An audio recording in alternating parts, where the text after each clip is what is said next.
What happens when you ask a dozen medical students in general practice to bring to a tutorial the medication list of any patient on multiple prescriptions?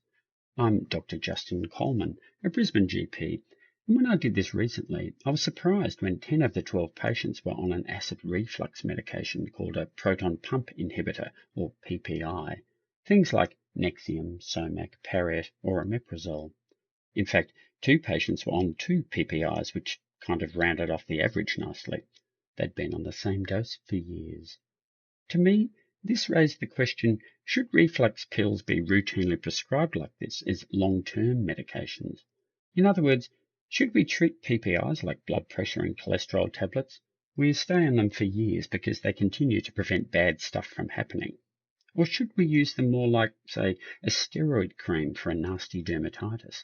Apply it until things settle, then stop it and see if the inflammation returns. To answer this question, we need the evidence.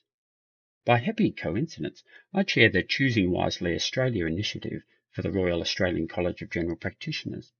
We produce recommendations about tests or treatments which are overused, despite evidence they may be unnecessary. Luckily for PPIs, clever researchers had already produced all the evidence for me. All I had to do was write the recommendation and cobble together a low-budget video. And the answer is? Well, PPIs are brilliant for controlling symptoms over the first month or so and are pretty safe short-term. For some people at higher risk of complications, long-term ongoing treatment may be necessary.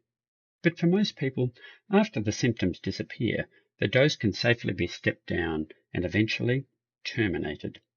Hasta la vista, antacido.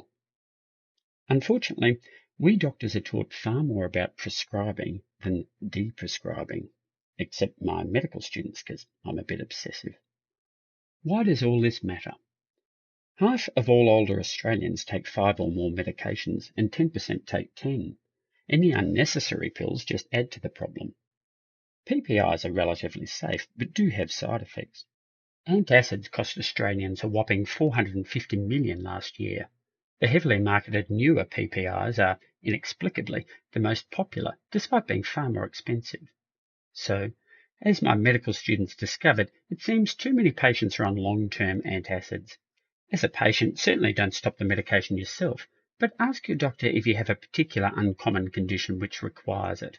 And if you're a doctor, well, consider practicing the skilled art of de-prescribing.